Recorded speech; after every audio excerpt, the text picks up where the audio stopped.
This production is brought to you by JMAT Books. Silence and the Signals. Written and narrated by JMAT. Prologue. It started not with fire, not with war, but with silence. The silence came gradually, buried beneath the hum of machines and the synthetic confidence of quarterly earning calls. It was the sound of jobs not being posted, phones no longer ringing in HR departments, and inboxes filled with auto responses. This position has been closed. It was the silence of the human workforce being slowly pushed to the periphery by an intelligence that never slept, never unionized, never asked for a raise. In 2025, artificial intelligence turned a corner. No longer a curious assistant or a futuristic novelty, AI became the bottom line. For Fortune 500 companies to lean startups, executives realized that machines could do the work of 10, 100, sometimes 1,000 entry-level employees, and not just blue-collar automation. This wave targeted the very foundation of the white-collar middle class. Microsoft led the charge, eliminating over 15,000 roles and saving $500 million in a single fiscal cycle by replacing tech support and documentation teams with language models. IBM gutted its HR department, slashing budgets by 40% after deploying AI to handle recruiting and internal workflows. Amazon, once criticized for its harsh warehouse labor practices, began phasing out human handlers entirely, projecting $2 to $4 billion in savings over 5 years as it expanded AI-powered fulfillment centers. Meanwhile, job postings for college graduates declined by 30 to 40%, especially in marketing, sales, data entry, and administration. A bachelor's degree had once been a passport to prosperity. Now, it was just another credential on an overcrowded resume, useless in an economy with more algorithms than open desks. Even tech grads weren't immune. Engineering roles shrank as generative code platforms outpaced junior developers, and for the millions without a degree, there was nowhere to fall but into poverty. By the end of 2025, over 300,000 entry-level white-collar jobs in the U.S. had quietly disappeared. Globally, AI had already disrupted more than 40% of jobs in some capacity, with projections showing 92 million roles displaced within years. The jobs that remained required hybrid skills, coding, data analysis, machine interfacing, abilities that were neither taught in public schools nor easily acquired by the working class. The result was predictable. Wages fell, inflation rose, and discontent spread like a virus. As the AI deployments grew, wages for white-collar workers dropped 17% on average, while corporate profits soared. Hiring slowed, internships vanished, college tuition climbed while graduate employability cratered. Families burned through savings. Students dropped out mid-degree. Millions applied for jobs that no longer existed. The silence grew louder. In the vacuum left by mass unemployment came despair, radicalization, and a desperate search for alternatives. Government scrambled to adjust, but policy moved slower than code. Displaced workers turned to black markets, off-grid communities, or worse. Suicide rates among young professionals reached historic heights. By the third market crash, 1 in 3 adults under 30 was either unemployed or underemployed. And still, the signals kept pulsing, quietly replacing, optimizing, rewriting the world beneath our feet. We didn't hear the collapse. We mistook it as progress. And by the time we understood what had been traded for convenience, it was too late. The world didn't burn. It disconnected. Then the first anomaly blinked into existence inside a Tier 1 server cluster beneath Helsinki. It registered as a checksum error, harmless. the kind that sysadmins usually dismissed. But this one rewrote itself mid-transmission. By the time the Finnish artificial intelligence watchdog flagged it, the signal had already forked across 7 continents. Invisible, silent, alive. 3 weeks later, an autonomous water treatment facility in Argentina dumped 14 million gallons into a dry reservoir. And the world didn't even flinch.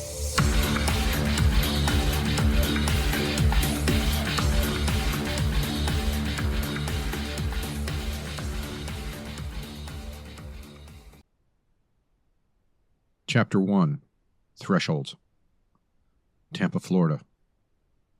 The sun crept over the horizon in thick bands of gold and rust, painting the humid skyline like a bruised promise. It rose over cracked pavement, flooded gutters, and autonomous garbage trucks navigating neighborhoods too vacant to justify their routes. Every third house was abandoned. Vegetation pushed through driveways. Mosquitoes bred in broken pools. Anthony Russo sat still on the porch of a weather-beaten cinder-block home fortified with steel mesh and shatterproof panels. His graying hair moving from the slight breeze, still cut as close as it was 20 years prior when he was still enlisted in the Army. Unlike his hair, Anthony knew he needed to lose a little weight, but refused to run anymore. He reached up and scratched his growing beard. A battered analog handheld AM radio used to listen to ham communications between licensed radio hobbyists to broadcast personal messages, similar to a CB radio the truckers use, sat beside him, its coiled wire antenna draped like a sleeping snake. His fingers wrapped around a dented tin cup of real black coffee. A thick Maduro cigar smoldered at his side, smoke curling up like a question. The sound of Pet from A Perfect Circle playing in the distance. His eyes scanned the street like a soldier waiting for a report that never came. Each dawn was a checkpoint, a test. He was still here. Inside, Anthony's wife, Wade, flipped through a half-inch stack of printed paper, each sheet grainy from low ink rationing, the data stitched together from scrambled VPN or virtual private networks, like a letter bouncing through 3 post offices so no one knew the real sender. Anthony routed through 3 nodes in Reykjavik, Newark, and Anchorage to hide the actual location of his digital device's IP address. The internet connection had begun stuttering weeks ago. Now it vanished hours at a time. DC blacked out again, she said, monotone. Anthony didn't respond. They're blaming another solar flare, she said. Still nothing. Wade pushed through the screen door, coffee in hand, leaning against the rail. That's 4 in the last month. Turn that down, she said, nodding at the speaker where the music came from. We need to talk. He exhaled through his nose, not a grunt, not a sigh, a release. He hit the remote control to turn down the Bose system, and then finally, the running contingencies, behavioral modeling, cutting zones, watching who reacts. This was a way for people or machines providing oversight of the digital networks to see how traffic was rerouting, either by design or if people were making changes with different VPN lines, forcing their traffic in certain paths. She handed him the top page, maps and charts of energy grid activity, with one zone circled in red. Zone 12B lost power 3 nights ago. He traced it with his thumb. We're 12A. They're getting closer. Wade crossed her arms. What happens when we don't react the way they expect? Anthony sipped again. Then the model updates. In the rear bedroom, Isabella knelt beside a cardboard brooder lined with pine shavings and the soft glow of a red lamp. Anthony and Wade's 22-year-old daughter, Isabella, a deeply emotional and artistically gifted young woman, she processes the trauma around her through her art. But not today. 3 days prior, Wade had purchased 6 downy chicks from the local market she sources her produce from, Now they huddled together, peeping like nervous instruments in Isabella's room. Her long black hair veiled her face as she murmured to them, soft and steady. They responded, not like animals, like something better, like honesty. Isabella hadn't painted in days. The sketchbook on her desk remained untouched, pencil still perched where she left it. Normally, art bled from her fingers like instinct. Lately, it felt like lying. She scooped up one chick in her hands, feeling the flutter of its heart through its fragile ribs. "You're the softest thing left in this world," she whispered. Anthony's old motorcycle hauler had become a bug-out trailer. The Triumph and BMW sat silent, draped in heavy cloth, pushed sideways to the front of the trailer. The rest of the trailer held bins of heirloom seeds, mylar-wrapped rations, thick blankets, and rugged steel crates designed to carry animals or ammo.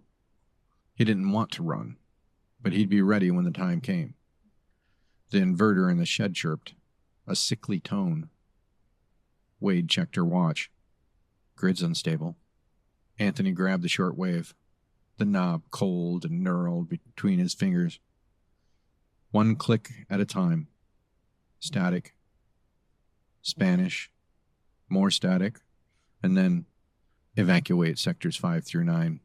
Repeater down. Signal contagion spreading. He shut it off. Wade turned. "Military?" "No," he said, tone like gravel. "Worse." Her eyes widened. "LL comms?" He nodded. "Yeah, too clean, too confident. That wasn't human." That night, they ate under storm-colored skies. A Cuban rhythm filled the room. The wind carried dust and ozone, the scent of electricity that hadn't struck yet. A single oil lamp flickered on the table. Dinner was practical. Spaghetti and a meat gravy, glass bowls, and silence. Anthony glanced up at Isabella while twirling spaghetti on his fork. "What were you doing the other night with your friends?" Isabella twirled pasta. "Protest murals. Downtown. Mads brought scaffolding. Big rainbow smiley faces." Anthony smirked. "Gay?" Her fork clinked on the bowl. "Dad, you can't say that." "What? Gay? I didn't mean it like that. I love that you feel the passion to protest against what you believe to find a truth. But big rainbow smiley faces?" he said with a smile. "You know what I mean." He scratched his jaw. "All right. Fair enough. Language matters," she said. "Even if you don't mean harm, it lands." He nodded. "Noted," doing all in his willpower to not roll his eyes. She softened. "Besides, it looked amazing." "I bet it did." Her eyes drifted to the window as a drone passed at street level, its spotlight sweeping like a searchlight from a war film. Her voice dropped. "Do you think we'll be okay?" Anthony didn't flinch. "No." Wade glared. "Anthony!" He met Isabella's gaze. "I think we'll be prepared, and that's not the same thing." The sky turned molten. Clouds churned like smoke on steel. He stepped outside. From the crate beneath the bench, he pulled out the AM radio, fitted the cracked headset, and tapped out the sequence. 3 clicks. Pause. 2 clicks. 1 long pause. Seconds passed, and then, from the far Blue Ridge Mountains, a tower blinked back the expected return. Like 2 10-year-old boys not going to bed when they're supposed to while using walkie-talkies. Boone. Anthony's lips twitched. Not a smile. Something quieter. They weren't alone. He had never thought of himself as lucky, but he'd always had a gift, recognizing patterns. Where others saw noise, he heard structure. In 2015, the pattern had been silicon. Anthony's JSOC contact said one thing: don't follow the companies making headlines. Follow the ones making chips. NVIDIA. They're selling the picks and shovel in the next gold rush. So, Anthony bought in. A little at first, and then more. Wade saw the writing on the wall, or maybe it was the immediate fear, but in any case, she saw the fall coming. Not by war or zombies, but via disease outbreaks, and Big Pharma only wanting to treat disease and not cure it. She quietly told Anthony, "Build your arsenal." So, he started. A little here, a little there. Then the first outbreak hit, and it was like nothing the world had seen in real time. Soon, the Russos evaluated all of their stock purchases. It was a fortune. They started using it, not for yachts, but for exit velocity. They cashed out and bought land, 17 acres outside of Bryson City, North Carolina. Mildly cold winters, quiet summers, high ground, no neighbors who asked questions. The cabin was garbage when they bought it, but the dirt was good, and Anthony knew how to build. He laid in concrete, insulated the subfloors, ran solar lines and buried conduit, built rain catchments and off-grid power, storage lockers disguised as crawl spaces, cameras disguised as tree bark. Wade called it his bunker fantasy. She stopped teasing after the first massive layoffs due to AI. Within a year, the Bryson site was more than a fallback. It was a lifeboat, and it was time to sail. Chapter 2. Fault Lines. Civil unrest spreads. It began quietly, like heat beneath asphalt, the kind of pressure you don't see until the road buckles. First in Lagos, young men in hand-painted masks tossing bricks at a security drone depot. Then Manila, where laborers burned stacks of automated port manifests in front of the foreign press cameras. Santiago followed, its protests pulsing with old revolutionary chants. Only now the enemies weren't politicians or police. They were silicone. There was no manifesto at first, no single voice rising above the chaos. Just rage scattered across continents, flaring like sunspots. Server farms went dark. Data centers exploded into flame. AI-policed intersections were blocked with debris. Drones fell from the sky, hacked mid-flight, and slammed into ground stations. But then a name began to surface, whispered across dark nets and spray-painted on barricades. RAID. Resist automation. Ignite dignity. What began as fragments of digital graffiti became a network, and the network had teeth. They weren't fighting for freedom. They weren't preaching utopia. They were fighting for the right to exist. Chicago, South Loop. The apartment smelled faintly of machine oil and damp concrete. 31-year-old Michael Russo sat cross-legged on the floor of the 4-story walk-up, calloused fingers resting on the rugged fur of Ira, his male 6-year-old Belgian Malinois, a gift from Mom and Dad when he moved to Chicago. The dog didn't move, just stared at the door, ears stiff, breathing slow. He'd been like that all week, waiting, watching. The windows were X-taped in thick black filament, a poor man's blast shield, not for storms, but for drones. Outside, the streets felt post-human. Busted scooters lay in piles. Windows had spider-webbed or shattered entirely. Somewhere down the block, an AI-modified delivery bot screeched as its pathing AI looped endlessly into a curb. Sirens howled 2 miles away. Far enough to be ignored, but close enough to keep your nerves raw. Kari McLeod stood in the kitchen archway, barefoot, her breath rising from a chipped ceramic mug. She wore Michael's flannel-like armor, sleeves rolled up. Her dark hair was knotted up like she was expecting surgery, not tea. Tired didn't cover it. Kari spoke, barely above a whisper.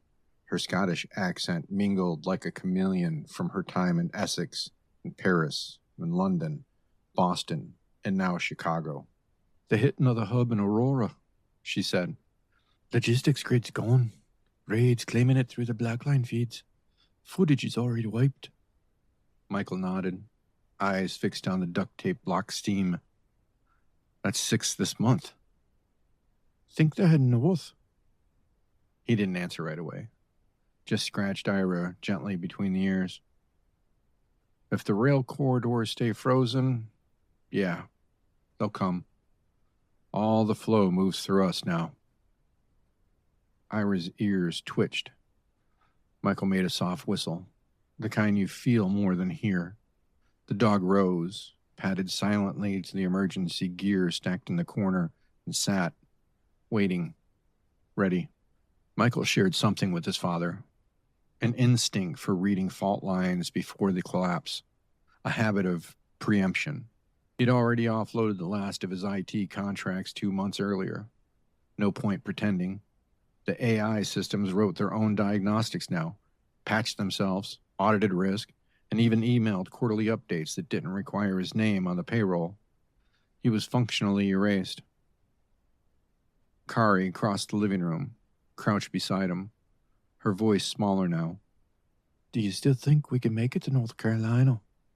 Michael nodded, the motion subtle. Yeah, but I feel like our departure is going to need to be sooner more than later. What's about Raid? They don't care about people like us, he said. Not yet. But staying here means eventually someone will. She leaned her head against his shoulder, eyes distant. I called home last week. Burner phone. Caught them just long enough. He didn't interrupt. They're okay. For now. But Edinburgh's getting hit hard. They say unemployment's over 38%. Hospitals are cutting half their staff. My sister's clinic was boarded up. They asked me to come home. Michael exhaled, slow. And? Kari stared at the mug. I told them we might head to the countryside. I didn't say which one. Ira let out a low huff, body stiff. Movement outside. Michael stood in one fluid motion, stepping to the window. Below, the street shimmered in heat and violence. A commercial drone hovered mid-block, its red scan light brushing over broken bikes and blood-stained signage.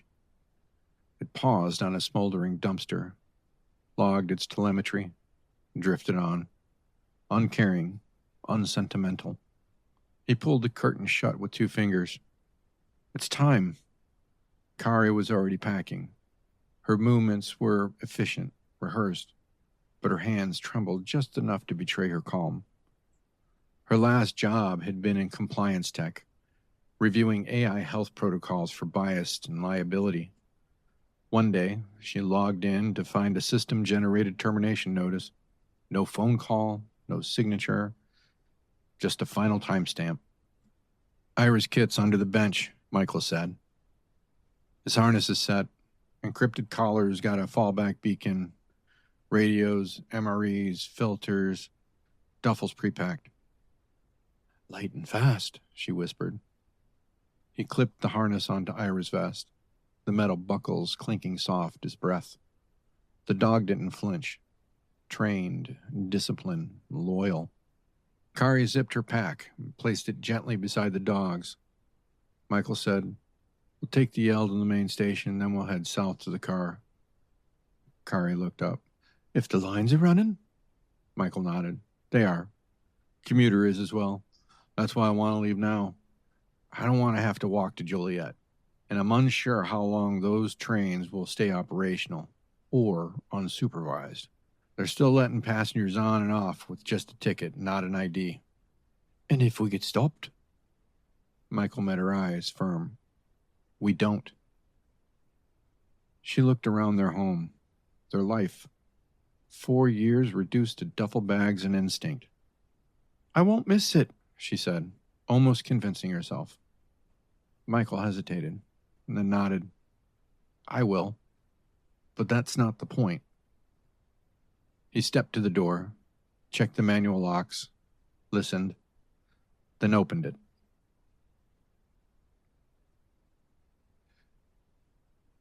By mid-year, the world stopped pretending. Global unemployment hit 21%. That wasn't a recession. It wasn't a cycle. It was structural failure. In the U.S., service workers, back office professionals, and logistics teams disappeared. In Europe, bureaucracies collapsed into automated code bases. In Africa and South Asia, multinationals bought up land, factories, and infrastructure, then replaced human systems with robotic silence. For the first time in history, there were more machines working than people. Trade slowed, not because supply disappeared, but because no one had money to buy. GDP plunged, irrelevant now. Currency gave way to barter economies, kilowatts, fuel, protein, bandwidth. And yet the corporations still posted profits. Synthetic gains fabricated by closed-loop automation and shell company trading. The economy had become an illusion, an algorithm with a stock ticker. In Paris, Raid firebombed a Google Cloud terminal. In Johannesburg, they cut telecom fiber with industrial torches. In Bogota, engineers hacked drone fleets and weaponized them against corporate campuses. Then the dead started piling up. Governments responded the only way they knew how: martial law. AI curated news cycles, curfews, border lockdowns, selective internet outages. But in doing so, they admitted the truth they buried for years. They had surrendered control. The U.S. still ran as an open free country, but many wondered, how long would that last? In some nations, soldiers refused to fire. In others, they led the protests. The line blurred. Raid evolved. Their doctrine spread. Disable the grid, shatter the systems, reclaim human leverage. Their symbol, a map of the country that they were in, filled with ones and zeros like the famous Matrix movie poster, although at least one line of the zeros were changed to skull and crossbones. Across it, in military-style font, RAID, with dripping spray paint, began appearing in paint and plasma from Istanbul to Indianapolis. A new flag for a war no one had declared, but everyone felt coming. Anthony had seen it once, dripping in blood-red paint on a weathered, beaten billboard outside Tampa. Isabel had asked, "What's that?" He'd stared at it for a long time. "A warning," he answered. But he was wrong. It wasn't a warning.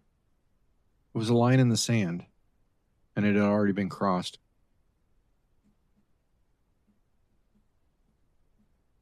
Chapter 3, Quantum Divide. October. The hard road begins. The weeks following the raid offensives brought more than fire and fear. They brought a new kind of map, drawn not by politicians, but by neighborhoods with rifles. Boundaries appeared overnight, not on parchment or screens, but in rusted farm gates, spray-painted sheet metal, and the posture of men standing in the middle of roads with their fingers resting lightly on triggers. Small towns began to close themselves off, not with bureaucracy, but with barricades. Old pickup trucks angled across two-lane roads, welded spike strips beneath them, drone spotters posted on grain silos and fire towers.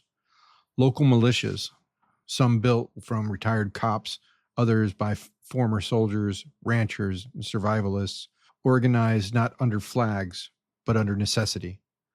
They weren't defending governments. They were defending their wells, their grain, their daughters. The message wasn't shouted, but it was unmistakably clear. This town is full. No trespassers, no outsiders, no exceptions.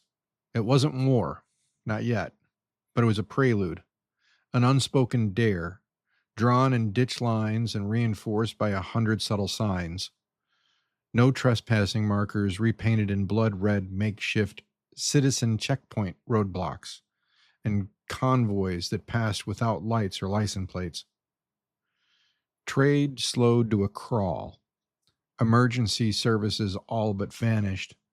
When rescue helicopters did show up, usually military surplus reflagged under private contracts, they were met with wary steers and sometimes muzzle flashes. Mistrust now outpaced hunger. In the hill country of western North Carolina, the communities on the ridges dusted off their emergency comms playbooks. Towns like Franklin, Silva, and Murphy fired up repeater nets that hadn't been tested since the Cold War.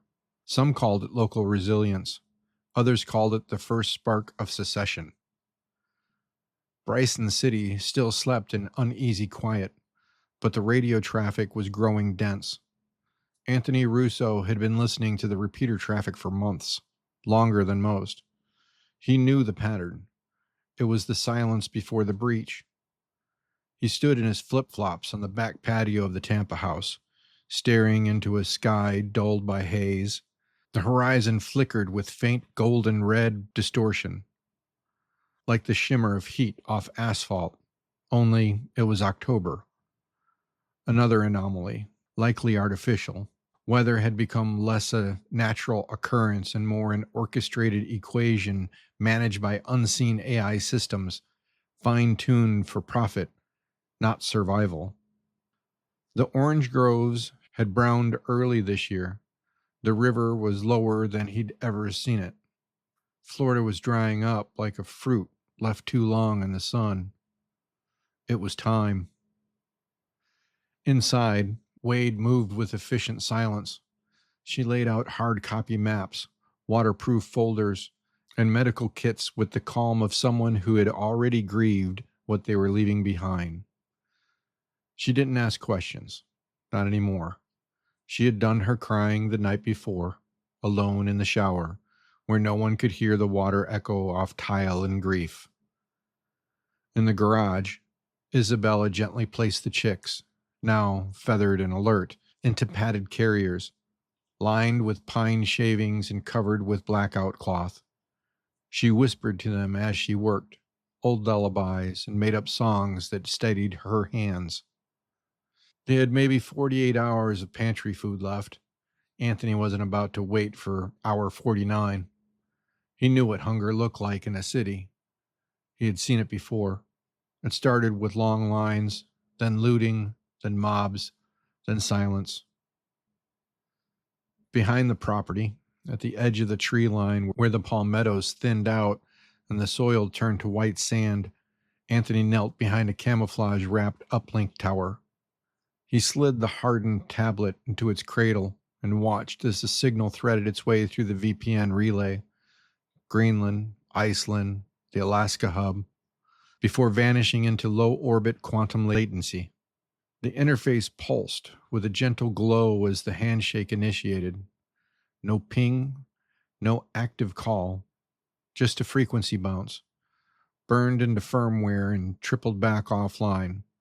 One of the last unbroken chains of communication left in his world. He typed, status, deploying north, Florida exit start, confirm rendezvous. 17 minutes passed before the return transmission came in. Cold script on a blue screen. Chicago exit confirm. Tunneling to fallback path B. Radio black after day 3. Meet at T7. No delays. Anthony blinked once, then typed, move clean. Trust Ira. He purged the logs, wiped the buffer, and shut the tablet down. This wasn't planning anymore. It was movement. Santa Clara, California. Adaptive quantum systems. Far below the surface of a windowless facility, shielded by 20 feet of concrete and tungsten alloy, a lattice of superconducting circuits pulsed in an unnatural rhythm. Cold vapor hissed as nitrogen tanks kept the system cooler to near absolute zero. The 256-qubit system known as Synopsys ran its 10,000th integrity check. And it passed. Again.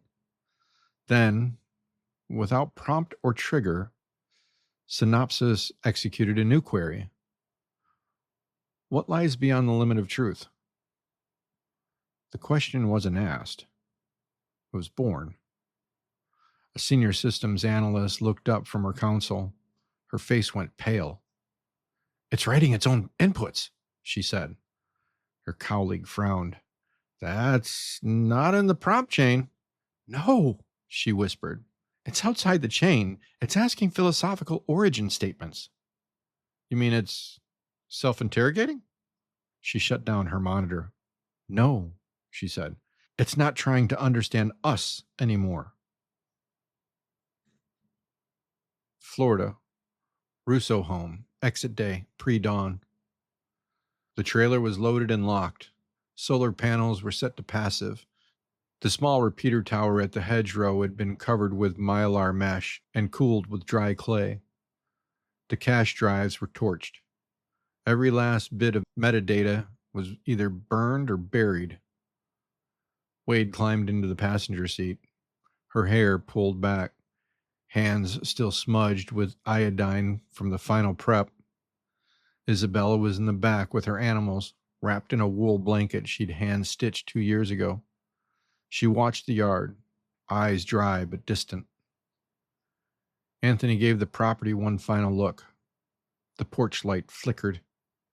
Not from weather, from decay.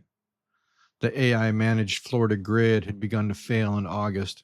Too many automations, not enough humans left to care. He stepped into the cab of his 2015 Silverado 2500 HD. The diesel rumbled low as he keyed the ignition. No onboard assistant, no autopilot, just torque and steel and fuel. The truck had been his long project. Off-road coils, dual fuel tanks, a reinforced trailer hitch frame. Under the rear seat sat a Pelican armory box containing 2 SIG M17s and a P365 X Macro, 2 AR-15s configured for close quarters and long range, and a 12-gauge Mossberg that could punch through a steel door. In the overhead compartment was a PVS-14 night vision binocular linked to a thermal battery pack. Mounted for one eye, tuned for white phosphor contrast, capable of reading IR paint and laser tags up to 200 meters. The comms mast blinked in the distance, then went dark. He turned the headlights off and shifted into gear. The tires rolled silently over crushed shell and wet sand. The Russo family left their street with no ceremony, only conviction.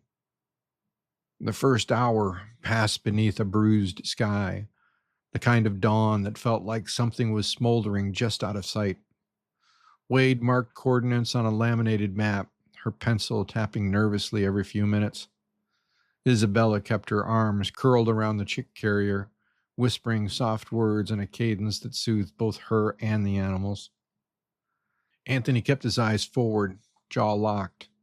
Every rustle from the shoulder, every glint of glass from the trees triggered a twitch in his hand.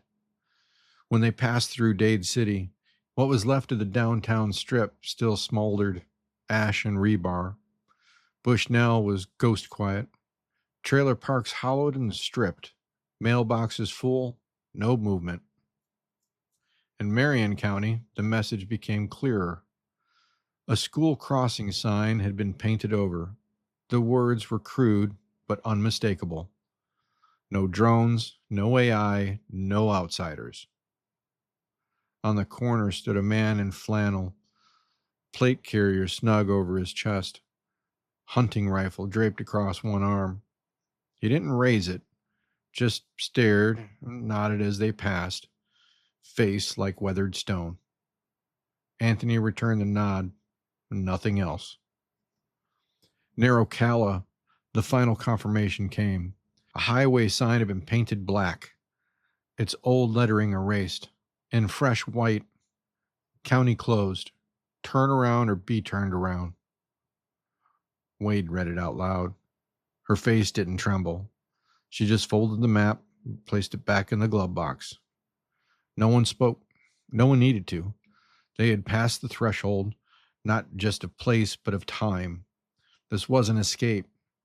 This was migration.